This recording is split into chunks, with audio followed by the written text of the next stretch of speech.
ഗുരുകരണത്തിലേക്ക് സ്നേഹവന്ദനം. ഭാരതത്തിലെ ഏറ്റവും വലിയ വീടിന് എൻ്റെ ഉടമയിട്ടിരിക്കുന്ന പേര് ആൻറ്റില്ല എന്ന 27 നിലകളുണ്ട്. ചേരികൾക്ക് പേര് കേട്ട അന്ധേരിയിലാണ് അത് പണിതിരിക്കുന്നത്, ബോംബെയിൽ. എന്തോ ചില കാരണങ്ങൾ കൊണ്ട് എൻ്റെ ഉടമ അതിനകത്ത് പാർക്കൊന്നുമില്ല. എന്താണ് ഈ വീട്ടുപേരിൻ്റെ പൊരുളെന്ന് അന്വേഷിച്ച് ചെല്ലുമ്പോൾ നമുക്ക് ഭാരപ്പെടുത്തുന്ന ഒരു വിവരമുണ്ട്. ഒരു തുരുത്തിൻ്റെ പേരാണത്. കുറേ നൂറ്റാണ്ടുകൾക്ക് മുമ്പ് സ്പെയിനിൽ മതപീഡനം നടക്കുമ്പോൾ അവിടെ നിന്ന് അഭയാർത്ഥികളെ കണക്ക് രക്ഷപ്പെട്ട ഒരു സംഘം മനുഷ്യർ ഈ ദ്വീപിലെത്തുകയും തങ്ങൾക്ക് വേണ്ടാത്ത, തങ്ങളെ വേണ്ടാതായ ആ മാതൃരാജ്യത്തേക്ക് മടങ്ങിപ്പോകാനുള്ള താല്പര്യമില്ലെന്ന് എൻ്റെ ശരീരഭാഷ കണക്ക് സഞ്ചരിച്ച യാനപാത്രങ്ങളെ കടലിൽ കത്തിച്ച് കളയുകയും ചെയ്തു. അങ്ങനെ അവർ അക്ഷരാർത്ഥത്തിൽ ഒറ്റത്തുരുത്തായി മാറി. വേണമെങ്കിൽ ഈ പേര് ഏതൊരു വീടിനും വഴങ്ങും. കാരണം നോക്കി നിൽക്കുമ്പോൾ നമ്മുടെ വീടുകളൊക്കെ ഇങ്ങനെ ഒറ്റത്തുരുത്തായിക്കൊണ്ടിരിക്കുക. ഓരോരുത്തരും ഇങ്ങനെ ദ്വീപുകളായിട്ട് പരിണമിച്ചുകൊണ്ടിരിക്കുക. വ്യക്തികളും സമൂഹങ്ങളും ഒക്കെ ആരും അതിനകത്തുനിന്ന് അധികം മാറി നടക്കുന്നില്ല.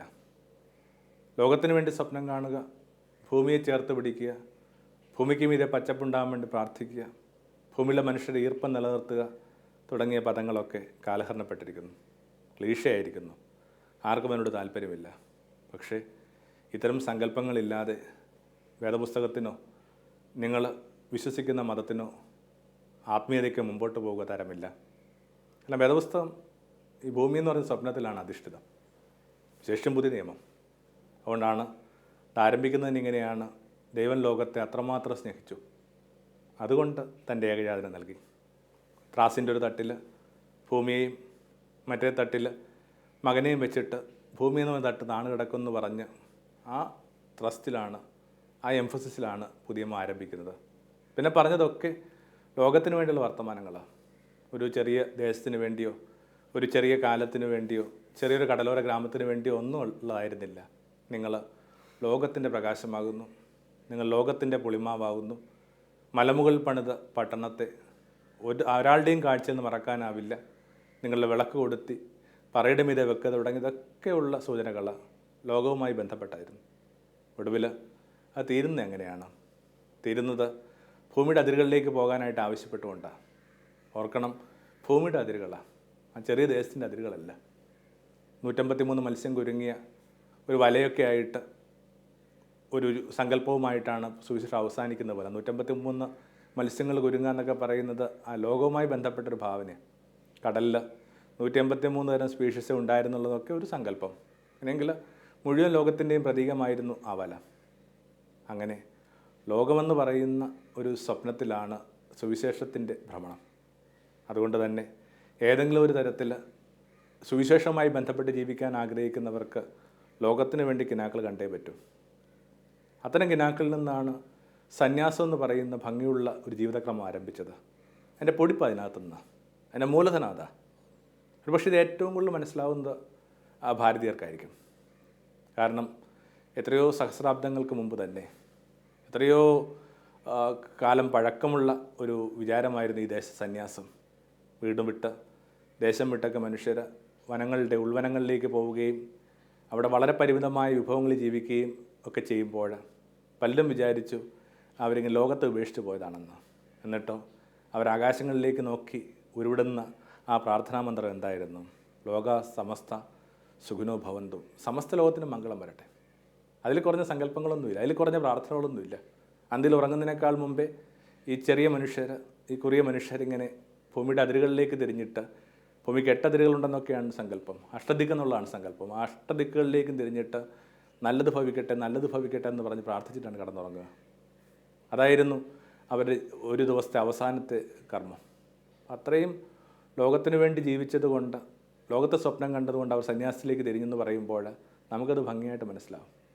ഒരാളുടെ വലിയ സ്വപ്നത്തിൽ നിന്ന് ഉരുവിടുന്ന ഒരു ജീവിതക്രമത്തിൻ്റെ പേരാണ് സന്യാസം. എങ്ങനെയാണ് ആ ക്രിസ്ത്യാനിറ്റി രൂപപ്പെട്ടതെന്നൊക്കെ ഓർക്കുന്നത് വളരെ നല്ലതാണ്. ഈ ദിനങ്ങളിൽ വിശേഷിച്ചും പുതിയ മാർപ്പാപ്പ ഈ വർഷത്തെ സന്യസ്തരുടെ വർഷമായിട്ടാണ് പ്രഖ്യാപിച്ചിരിക്കുന്നത്, സമർപ്പണ വർഷമായിട്ട്. അതും സ്നേഹത്തിൻ്റെ പൂർണ്ണത എന്ന് പറയുന്ന സന്യസ്തരുമായി ബന്ധപ്പെട്ടൊരു ഡിഗ്രിയുടെ 50-ാം വാർഷികമാണിത്. അപ്പോൾ ആ ഒരു 50 വർഷങ്ങളെ ഒന്ന് തിരിഞ്ഞു നോക്കാനും സ്വയം അപഗ്രഥിക്കാനും ഒന്നുകൂടി തങ്ങളെ രാഗി മിനുക്കാനും അവർ വർത്തിക്കുന്ന സമൂഹത്തിലെ ചുറ്റുമുള്ള നമ്മളെ കണക്കുള്ള മനുഷ്യർക്ക് അവരെ കണ്ട് ആദരിക്കാനും ഒക്കെ ഉള്ള ഒരു ഭംഗിയുള്ള വർഷമായിട്ടാണ് ഇതിൽ ഗണിക്കുന്നത്. ഫെബ്രുവരിയിൽ സമർപ്പണ തിരുനാളിൽ അന്നാണ് ഈ വർഷം തീരുന്നത്, അടുത്ത വർഷം 2016. അപ്പോൾ ഈ ഒരു വർഷത്തിൽ എങ്ങനെയാണ് ഈ സന്യാസക്രമമൊക്കെ ഇവിടെ രൂപപ്പെട്ടെന്നൊക്കെ ഓർത്താൽ നല്ലതാണ്. എല്ലാ മതപാരമ്പര്യങ്ങളിലും സംസ്കാരങ്ങളിലും സന്യാസത്തിൻ്റെ ഭംഗിയുള്ള വേർഷൻസ് ഉണ്ട്. അവരുടെ രീതിക്ക് ഇണങ്ങുന്ന അവരുടെ ദൈവസങ്കല്പങ്ങൾ നിരക്കുന്ന വിധത്തിൽ ക്രിസ്ത്യാനിറ്റി ഇത് ആരംഭിക്കുന്നത് ഒരു പ്രത്യേക കാലഘട്ടത്തിന് ശേഷമാണ്. ആദ്യഘട്ടത്തിൽ ഭൂമിയിൽ ഏറ്റവും കൂടുതൽ പീഡിപ്പിക്കപ്പെട്ടൊരു സമൂഹമായിരുന്നു ക്രിസ്ത്യാനിറ്റി. ഒരു 3 നൂറ്റാണ്ടെങ്കിലും ഇത് അടിമകളുടെ മതമാണ്, കൂലിപ്പണിക്കാരുടെ മതമാണ്, മീൻപിടുത്തക്കാരുടെ മതമാണ്, ദരിദ്രരുടെ മതമാണ്. അത്തരം ആ പീഡാനുഭവങ്ങളുടെ കഥയൊക്കെ പെട്ടെന്ന് ഒരു ദിവസം തീരുകയാണ്. കാരണം റോം ക്രൈസ്തവൽക്കരിക്കപ്പെട്ടു. അത് നേട്ടമാണോ അതോ ഈ മതത്തിന് സംഭവിച്ച ഒരു വിഷമം പിടിച്ച ഘട്ടത്തിലേക്കുള്ള പ്രവേശനമാണെന്നുള്ളതിനെക്കുറിച്ചൊക്കെ തർക്കം നിൽപ്പുണ്ട്. റോം ക്രൈസ്തവൽക്കരിച്ച് കഴിഞ്ഞപ്പോൾ ഒരുപക്ഷെ അത്രയും കൃത്യമായിട്ട് ഇതിനോട് താല്പര്യമില്ലാത്തവരും ഇത്തരം ആദർശങ്ങളോട് താല്പര്യമില്ലാത്ത മനുഷ്യരുമൊക്കെ ക്രിസ്തു നാമധാരികളായി മാറി എന്ന് കരുതുമ്പോൾ കുറച്ച് ഭാരമുണ്ട്. അങ്ങനെ വരുമ്പോൾ ഈ ഇത്രയും നൂറ്റാണ്ട് കാലത്തിനകത്ത് ക്രിസ്ത്യാനിറ്റിയിൽ ഏറ്റവും വലിയ ഒരു ഗുണമായിട്ട് കണക്കാക്കിയിരുന്ന, ഏറ്റവും ശ്രേഷ്ഠമായ ജീവിതമായിട്ട് കണക്കാക്കിയിരുന്ന മാർട്ടേഴ്സ്, രക്തസാക്ഷികളുടെ ജീവിതമായിരുന്നു. തങ്ങൾ വിശ്വസിച്ച മൂല്യങ്ങൾക്ക് വേണ്ടി. ക്രിസ്തു എന്ന് പറയുമ്പോൾ മുതിർന്നവരെങ്കിലും മനസ്സിലാക്കാൻ, ക്രിസ്തു എന്ന് പറയുന്ന ഒരു വ്യക്തി എന്ന നിലയിലല്ല നമ്മൾ പരിഗണിക്കേണ്ടത്. ക്രിസ്തു റെപ്രസെൻ്റ് ചെയ്ത ചില മൂല്യങ്ങളുണ്ട്. നീതിബോധം, ഏകത, സമഭാവന, കരുണ, ആത്മബലി, ഇങ്ങനെ കുറേ അധികം മൂല്യങ്ങൾക്ക് വേണ്ടി നമ്മൾ ഇടാവുന്ന ഒരു വാക്കിൻ്റെ പേരാണ് ക്രിസ്തു. അത്തരം മൂല്യങ്ങൾക്ക് വേണ്ടി നിലകൊണ്ടതിൻ്റെ പേരിൽ അക്ഷരാർത്ഥത്തിൽ ചോര പൊടിഞ്ഞ മനുഷ്യരാണ്. എന്നാൽ അത്തരം നുഖങ്ങളോ അത്തരം നിയമങ്ങളോ ഒക്കെ ഇല്ലാതെ പോകുമ്പോൾ ആ മാട്ടിടം എന്ന് പറയുന്ന, രക്തസാക്ഷി എന്ന് പറയുന്ന ആ ഒരു കാര്യത്തിന് പ്രസക്തി ഇല്ലാതെയായി, ഇടമില്ലാതെ പോയെന്ന് പറയുന്നത് ശരി. അങ്ങനെയെങ്കിൽ പുതിയൊരു തരം രക്തസാക്ഷിത്വം രൂപപ്പെടുത്തുന്നതിൻ്റെ ആവശ്യകതയെക്കുറിച്ച് പ്രഭയുള്ള മനുഷ്യർക്കിടയിൽ, അന്വേഷണമുള്ള മനുഷ്യർക്കിടയിൽ ചില ധാരണകളൊക്കെ ഉണ്ടായി. അങ്ങനെ ആരംഭിച്ചതാണ് സന്യാസം എന്ന് പറയുന്ന ഒരു ചെറിയതരം ഒരു കണ്ടെത്തലുണ്ട്. അവരതുകൊണ്ട് തന്നെ ആദ്യഘട്ടങ്ങളിൽ ഈ സന്യാസത്തെ വിളിച്ചിരുന്ന വാക്ക് വൈറ്റ് മാർട്ടിടം എന്നാണ്. ധവള രക്തസാക്ഷിത്വം, ചോര പൊടിയാത്ത രക്തസാക്ഷിത്വം. നോക്കുമ്പോൾ ചോര പൊടിയുന്നില്ല. ഒന്നോർത്ത് കഴിഞ്ഞാൽ ചോര പൊടിയാത്ത രക്തസാക്ഷിത്വം എന്ന് പറയുന്നത് വാസ്തവത്തിൽ എന്താണ്? സ്നേഹം. സ്നേഹം കണക്ക് ചോര പൊടിയാത്ത ഏതെങ്കിലും രക്തസാക്ഷിത്വം ഉണ്ടോ? സ്നേഹം എന്ന് പറയുന്നത് തന്നെ അത് തന്നെ. വല്ലാതെ നുറുങ്ങുക, വല്ലാതെ ഭാരപ്പെടുക, വല്ലാതെ അലയുക. അപ്പോൾ ഇത്തരം ചില വിചാരങ്ങളിൽ നിന്നാണ് സന്യാസം ആരംഭിക്കുന്നത്. പ്രത്യേക ഘട്ടങ്ങളിൽ അതിന് മാർഗദർശികളായ മനുഷ്യരുണ്ടായി. പറയാവുന്ന കുറേ അധികം പേരുകൾ മനസ്സിലേക്ക് വരുന്നുണ്ട്. സെൻറ് ആനി ഓഫ് ഡെസേർട്ടൊക്കെ നിശ്ചയമായിട്ടും പരാമർശിക്കപ്പെടേണ്ട ആൾക്കാരാണ്. ഏക്കർ കണക്ക് ഭൂവിടങ്ങളുണ്ടായിരുന്ന ധനമുണ്ടായിരുന്നൊരു മനുഷ്യൻ, വേദപുസ്തകത്തിലൊരു വരി ഈ മനുഷ്യൻ്റെ ജീവിതത്തെ വല്ലാതെ മാറ്റിമറിക്കുക. നീ പരിപൂർണ്ണ ആഗ്രഹിക്കുന്നുണ്ടെങ്കിൽ നിനക്കുള്ളതെല്ലാം വിറ്റ് ദരിദ്രർക്ക് കൊടുത്തിട്ട് പിഞ്ചെല്ലുക. തൻ്റെ സഹോദരിയുടെ കല്യാണ ആവശ്യത്തിന് വേണ്ടി വളരെ പരിമിതമായൊരു മൂലധനം വെച്ചിട്ട് ബാക്കിയുള്ളതെല്ലാം ദരിദ്രർക്ക് വിട്ടിട്ട് ഈ മനുഷ്യൻ മരുഭൂമിയിലേക്ക് പോവുകയാണ്. അപ്പോൾ അത്തരം ആ മരുഭൂമിയിലെ പിതാക്കന്മാരിൽ നിന്നൊക്കെയാണ് സന്യാസം എന്ന് പറയുന്ന ഒരു ജീവിതസരണി ക്രിസ്തീയ മതസംസ്കാരത്തിനകത്ത് പ്രബലപ്പെടുക. പിന്നീട് ബെനഡിക്റ്റ് വരുന്നു. അതാണൊക്കെ ഇങ്ങനെ കുറേ അധികം 13-ാം നൂറ്റാണ്ടിൽ ഫ്രാൻസിസ് വരുന്നു. തൊട്ട് മുമ്പത്തെ നൂറ്റാണ്ടിൽ ജോൺ ബോസ്കോ വരുന്നു. ഓരോ കാലത്തിൻ്റെയും ചില പ്രത്യേക പരിഗണനകൾക്ക് നിരക്കുന്ന വിധത്തിൽ അതിന് റെസ്പോൺസ് നിലയില്ല, ലോകത്തിൻ്റെ ആകുലതകൾക്ക് റെസ്പോൺസ് നിലയിലാണ് പിന്നീട് ഇത് നിലനിൽക്കുന്നത്. നമ്മുടെ വർത്തമാന കാലത്തിലുമൊക്കെ അതിന് പൊടിപ്പുണ്ടാകുന്ന അങ്ങനെയാണ്. അപ്പോൾ അങ്ങനെ ലോകത്തിന് വേണ്ടി കിനാവ് കണ്ട് സ്വന്തം രക്തസാക്ഷിത്വം സ്നേഹത്തിലൂടെ സംഭവിക്കുമെന്ന് കരുതിയ കുറേ പാവപ്പെട്ട നല്ല മനുഷ്യരുടെ ഓർമ്മയാണ് ക്രിസ്തീയ സരണിയിലെ സന്യാസം. 1-2 മാനദണ്ഡങ്ങൾ ഇതിലൊന്ന് നമ്മുടെ ഓർമ്മയിലേക്ക് കൊണ്ടുവന്നാൽ നല്ലതാണ്. ഒന്ന്, ഇങ്ങനെ ഒരു സമൂഹ നിലയിൽ ജീവിക്കാനായിട്ട് ആഗ്രഹിക്കുന്ന മനുഷ്യനാണിത്. ഒറ്റപ്പെട്ട് ജീവിക്കുമ്പോഴും ഈ സന്യാസക്രമത്തിലേക്ക് വരുന്ന മനുഷ്യർക്ക് ഒരു സാമൂഹ്യമായ ഒരു പാരസ്പര്യമുണ്ട്, ഒരു അടിത്തറയുണ്ട്.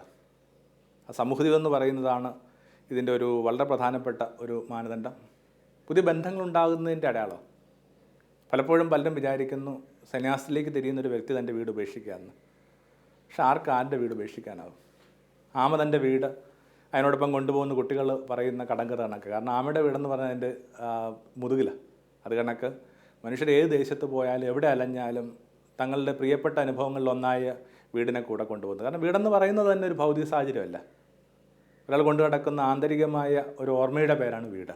അതുകൊണ്ട് തന്നെ ആരും വീട് ഉപേക്ഷിക്കുന്നുമില്ല. പിന്നെ സംഭവിക്കുന്ന വീട് വിശാലമാവുക, വീടിൻ്റെ ഈ വശങ്ങൾ ഭിത്തികൾ ഇങ്ങനെ വലുതാവുകയും മേൽക്കൂര ഉയരുകയും ചെയ്യുമ്പോൾ സമസ്ത ലോകത്തിനും പ്രവേശിക്കാൻ തക്ക വിധം വലിപ്പം നിങ്ങൾക്കുണ്ടാവുന്നു.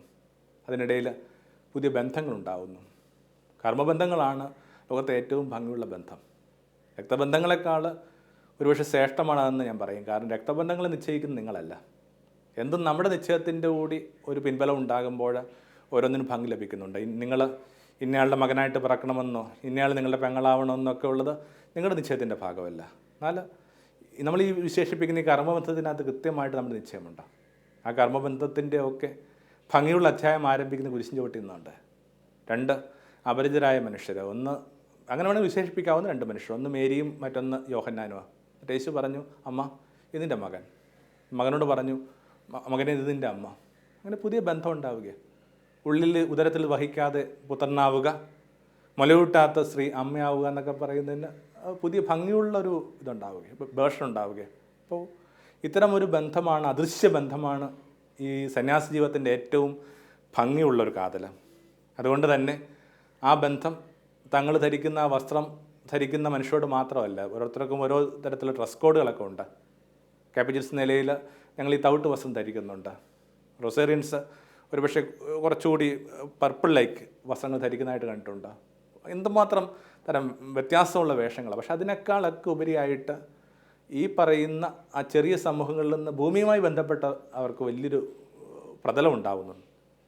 തന്നെ പിഞ്ചെല്ലാനായിട്ട് തയ്യാറാവുന്ന പീറ്ററൊക്കെ ചോദിക്കുന്നൊരു ചോദ്യമുണ്ട് യേശുവിനോട്, ഞങ്ങളെല്ലാം ഉപേക്ഷിച്ചു, ഞങ്ങളുടെ ബന്ധങ്ങൾ ഉപേക്ഷിച്ചു, ഞങ്ങൾക്ക് എന്ത് കിട്ടും? യേശു അപ്പോൾ വളരെ വ്യക്തമായിട്ട് പറയുന്നത് എങ്ങനെയാണ്, എൻ്റെ നാമത്തെ പ്രതി തങ്ങളുടെ ബന്ധങ്ങൾ ഉപേക്ഷിച്ചവർക്ക് ഈ ഭൂമിയിൽ വെച്ച് തന്നെ 100 മടങ്ങ് ബന്ധങ്ങൾ കിട്ടും.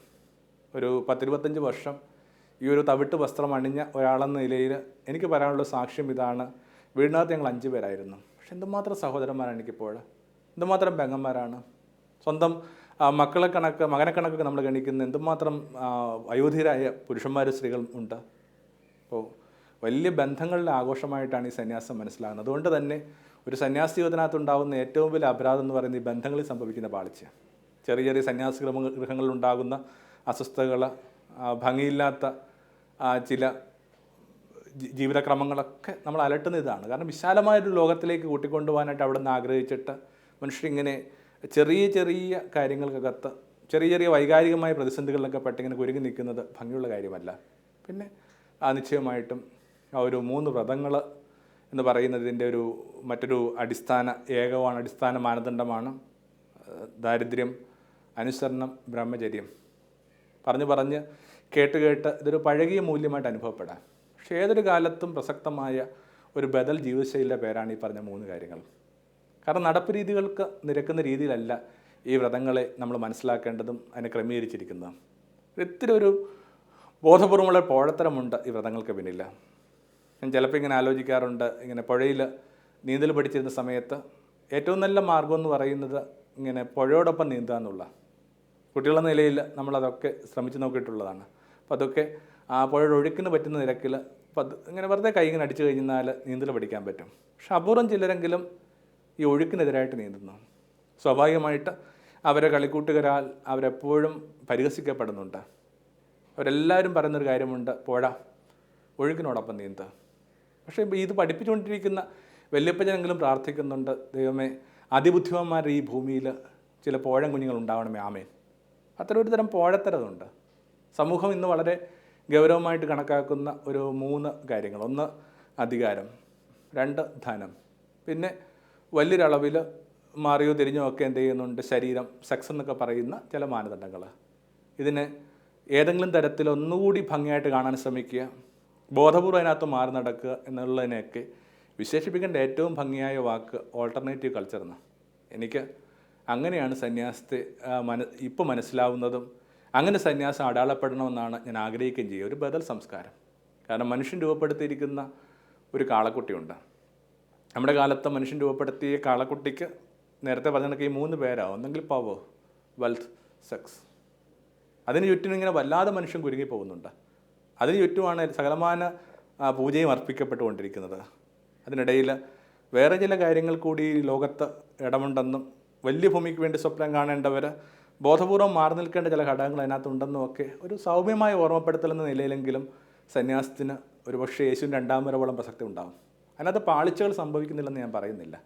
ദാരിദ്ര്യം വ്രതമാക്കിയെടുത്ത മനുഷ്യർ വലിയ ഗൃഹങ്ങളിൽ വസിക്കുകയും ചില പബ്ലിക്കായ ചില സ്കാൻഡലുകളിൽ ചില മനുഷ്യർ ചെന്ന് ചാടുകയൊക്കെ ചെയ്യുന്നുണ്ട്. പക്ഷേ വലിയ ലോകത്ത് സംഭവിക്കുന്ന ഒത്തിരി പേരുടെ നന്മകൾക്ക് ഇടയിൽ സംഭവിക്കുന്ന ചെറിയ ഇടർച്ചകളായിട്ട് അതിനെ ഗണിക്കുക എന്നുള്ളതാണ് ഏറ്റവും ആരോഗ്യകരമായ രീതി. എന്തിൻ്റെയും ഭംഗിയുള്ള വശങ്ങളെ കാണാനും ആദരിക്കാനും പഠിക്കുന്നതാണ് ഒരുപക്ഷെ അവനവൻ്റെ ആരോഗ്യം നിലനിർത്താനുള്ള ഏറ്റവും നല്ല മാർഗം. അപ്പോൾ ഈ പറഞ്ഞ 3 കാര്യങ്ങളും ഓരോരുത്തരും ജീവിതത്തിൽ ഉണ്ടാക്കുന്ന വ്യത്യാസം എന്താണ്? ദാരിദ്ര്യം എന്ന് പറയുന്നത് വളരെ കുറച്ച് കാര്യങ്ങൾ ഒരാൾക്ക് ജീവിക്കാൻ പറ്റുന്നുള്ള ഓർമ്മപ്പെടുത്തല. ഒരാൾക്ക് ജീവിക്കാനായിട്ട് എന്തുമാത്രം കാര്യങ്ങൾ വേണം. ആകാശപ്പറവളെ നോക്കി പഠിക്കാനായിട്ടൊക്കെ യേശു പറഞ്ഞിട്ടുണ്ട്. ആകാശപ്പറവൾ പല പാഠങ്ങൾ പഠിപ്പിക്കുമ്പോഴും ഏറ്റവും പ്രധാനപ്പെട്ട പാഠം ഇതാണ്: നിറയെ കതിർമണികളുടെ പാടത്ത് ചെല്ലുമ്പോഴും തങ്ങൾക്ക് ആവശ്യമുള്ളൊരു കതിർമണി മാത്രമേ എടുക്കൂ. ഒറ്റ കതിർമണി കൊണ്ട് ജീവിക്കാമെന്ന് ഭൂമിയോട് പറയാൻ പറ്റുന്നൊരു ബലം. അതാണ് ആദ്യം പരാമർശിക്കപ്പെട്ട ഈ വ്രതത്തിനകത്തുള്ളത്. രണ്ടാമതായിട്ട് ഇങ്ങനെ അനുസരണം. മനുഷ്യനെ കീഴ്പ്പെടുത്തിക്കൊണ്ടിരിക്കുക. എല്ലാവരും അവരുടെ മുമ്പിൽ ഓരോരുത്തർ സബ്മിസീവാനായിട്ട് ആഗ്രഹിക്കുന്നുണ്ട്. ചിലപ്പോൾ നമുക്ക് പേടി വരുന്നു. മനുഷ്യനിങ്ങനെ ഓരോരുത്തരുടെ മീതെ പുലർത്തുന്ന വല്ലാത്ത ധാർഷ്ട്യം. ഏറ്റവും അടുത്ത ഉദാഹരണത്തിനായിട്ട് ഞാൻ കേട്ടൊരു കാര്യം ഇതാണ്. ഒരു കോർട്ടിൽ ജോലി ചെയ്യുന്ന ഒരു വ്യക്തി അയാളിങ്ങനെ ജഡ്ജിൻ്റെ റൂമിനകത്ത് പ്രവേശിച്ചിട്ട് ഫയലെടുത്തുകൊണ്ട് പുറത്തേക്ക് വരുമ്പോൾ ജഡ്ജി തിരികെ വിളിച്ചു. എന്നിട്ട് പറഞ്ഞു, തൻ്റെ പുറകെ കാണാൻ വേണ്ടിയല്ല ഞാൻ ഇരിക്കുന്നത്, തിരിഞ്ഞടക്കാൻ പറഞ്ഞു. ക്ഷേത്രങ്ങളിലൊക്കെ നമസ്കരിച്ചിട്ട് നമ്മളിങ്ങനെ പുറകോട്ട് പോകുന്നൊരു പോക്കുണ്ട്. ഇരിക്കുന്ന മനുഷ്യൻ സ്വയം വിചാരിക്കുന്നുണ്ടോ താൻ അന്തിക്കൂലിക്ക് വേണ്ടി പണിയെടുക്കുന്ന തന്നെ കണക്ക് തന്നെ ഔന്നത്യവും തന്നെ കണക്കിന് ആത്മാഭിമാനമുള്ള ഈ മനുഷ്യൻ്റെ ദൈവമാണെന്ന്? അങ്ങനെ മനുഷ്യനെ കീഴ്പ്പെടുത്തുന്നൊരു ഭൂമിക്കകത്ത് ഈ ബോധപൂർവം ഇങ്ങനെ സബ്മിസീവായിട്ട് ജീവിക്കാനുള്ള ക്ഷണം. പിന്നെ ഒടുവിലായിട്ട് ശരീരത്തെ ഒരിക്കലും യേശു ഇങ്ങനെ അവഗണിച്ചിട്ടില്ല. ശരീരത്തിലായിരുന്നു യേശുവിൻ്റെ ആദ്യകാല പാഠങ്ങളും ഇപ്പോഴത്തെ നിലനിൽപ്പൊക്കെ. എന്താണ് കുർബാന എന്നൊക്കെ പറയുന്നത്? ശരീരം വാഴ്ത്തിയ കൂദാശയാണ് കുർബാന. എന്നിട്ടും ഈ ശരീരം എന്ന് പറയുന്ന വല്ലാത്ത അന്ധത കണക്ക് മനുഷ്യന് മാറുന്നുണ്ട്. കണ്ണിന് മീതെ കെട്ടിയ ഒരു തൂവാല കണക്ക് ശരീരം അവശേഷിക്കുമ്പോൾ പിന്നെ ഒന്നും കാണാൻ പറ്റാത്തൊരു കാലത്തിനകത്ത് മനുഷ്യർ അർഹതയുള്ള ചില കാര്യങ്ങൾ പോലും വേണ്ടെന്ന് വെച്ച് ജീവിക്കുന്നതിനകത്ത് എന്തൊരു ഭംഗിയുണ്ട്, എന്തൊരു പ്രൊഫറ്റിക്കായ ഒരു അടയാളമുണ്ട്, ഒരു കാവ്യഭംഗിയുണ്ട് അത്രയെങ്കിലും. കാരണം അത്രയും ഇങ്ങനെ ശരീരത്തിൽ മനുഷ്യൻ ഒബ്സസ്ഡ് ആയിക്കൊണ്ടിരിക്കുക. എന്താണ് ബ്രഹ്മചര്യം എന്നൊക്കെ ഓർക്കുമ്പോൾ ഞാൻ എപ്പോഴും ഓർമ്മിക്കുന്നത് ആ സമരക്കാരി സ്ത്രീയും യേശുവിനിടയിലുള്ള സംഭാഷണത്തിനിടയിൽ നിന്ന് വരുന്നൊരു വിചാരമാണ്. അവളുടെ ഏറ്റവും വലിയ സങ്കടം ഇതായിരുന്നു. അവളുടെ ജീവിതത്തിൽ 5 പുരുഷന്മാരുണ്ട്. 5 പുരുഷന്മാരുണ്ടെന്നുള്ളതല്ല സങ്കടം, ഈ 5 പുരുഷന്മാർ ഒരേപോലെയാണ്. പൊതുവേ സ്ത്രീകൾക്കുള്ള ഏറ്റവും വലിയ പരാതി ഇതാണ്, തങ്ങൾ കണ്ടുമുട്ടുന്ന പുരുഷന്മാരൊക്കെ ഒരേപോലെ. ആദ്യം ഉണ്ടാകുന്ന ചെറിയ വ്യത്യാസങ്ങൾ ഒഴിച്ചു കഴിഞ്ഞാൽ കുറച്ച് ഉള്ളോട്ട് ചെല്ലുമ്പോഴേക്കും മിക്കവാറും എല്ലാവരുടെയും ഒക്കെ താല്പര്യങ്ങളും ആഭിമുഖ്യങ്ങളും ഒക്കെ ഏതാണ്ട് ഒരേ ദിശയിലാണ് സഞ്ചരിക്കുക. ഇതാണ് ലോകത്തുള്ള മിക്കവാറും സ്ത്രീകളുടെ സങ്കടം. അതുകൊണ്ട് തന്നെ ഓരോ സ്ത്രീയും കാക്കുന്നുണ്ട് 6ാമതൊരാളെ. എന്താണ് 6ാമതൊരാളുടെ പ്രത്യേകത? അയാളുടെ കൈവശം തൊട്ടിയോ ചരടോ ഇല്ല. തൊട്ടിയോ ചരടെന്നൊക്കെ പറയുന്നത് ഇന്ദ്രിയങ്ങളുടെ അടയാളം. അപ്പോൾ ഇന്ദ്രിയങ്ങളുടെ ഇടപെടലില്ലാതെ, ഇന്ദ്രിയങ്ങളുടെ മീഡിയം ഇല്ലാതെ നമ്മുടെ ലോകത്തിലേക്ക് സർഗാത്മകമായിട്ട് ഇടപെടാൻ തയ്യാറുള്ള പുരുഷന്മാരെയും സ്ത്രീകളെയും ഒക്കെ ലോകം കാത്തിരിക്കുന്നുണ്ട്. സമരക്കാരി സ്ത്രീ 6ാമത്തെ പുരുഷനെ കാക്കുന്ന കണക്ക്. പിന്നെ നേരത്തെ സൂചിപ്പിച്ച കണക്ക് ഇത് ഈ പരിപൂർണ സ്നേഹം എന്ന് പറയുന്ന ആ ഒരു ഡിഗ്രിയുടെ 50ാം വാർഷികമാണ്. സന്യാസത്തിൻ്റെ കാതൽ ആ വാക്കിനകത്ത് പരിപൂർണ സ്നേഹം, പെർഫെക്റ്റ് ലവ്. നമ്മുടെ കാലത്തിൽ ഒരു ചെറിയ പെൺകുട്ടി, ലിസ്യൂലെ തെരേസയാണിത്, ഒരു 20 വയസ്സിന് മീതെ കഷ്ടിച്ചുണ്ട്, രോഗബാധിതയാണ്. ആ പെൺകുട്ടി സന്യാസത്തെ ഡിഫൈൻ ചെയ്ത കണക്ക് ലോകത്ത് ഒരു മനുഷ്യന് സന്യാസത്തെ ഇത്രയും ഭംഗിയായിട്ട് സംഗ്രഹിച്ചിട്ടില്ല. എന്താണ് ആ ചെറിയ പെൺകുട്ടി തൻ്റെ കുടിസുമുറിയിൽ ഇരുന്നെഴുതുന്നത്? My vocation is to love. എൻ്റെ ദൈവവിളി എന്ന് പറയുന്നത് സ്നേഹമാണ്. അങ്ങനെയെങ്കിൽ ഈ വർഷം സമർപ്പിതരായ മനുഷ്യരൊക്കെ ധ്യാനിക്കേണ്ട ഇത്രയേ ഉള്ളൂ. തങ്ങളുടെ ദൈവവിളിയിൽ മുമ്പോട്ട് പോയോ ഇല്ലയെന്നറിയാനായിട്ട് ഒരൊറ്റ അപ്പാരറ്റ്സേ ഉള്ളൂ, ഒരൊറ്റ അളവുകളേ ഉള്ളൂ. അവരെന്തുമാത്രം സ്നേഹത്തിൽ മുമ്പോട്ട് പോയി. ഒടുവിൽ യോഹന്നാനെ കണക്കൊക്കെ അവസാന കാലങ്ങളിൽ യോഹന്നാനെക്കുറിച്ചൊക്കെ പറയുന്നൊരു പാരമ്പര്യം ഇതാണ്.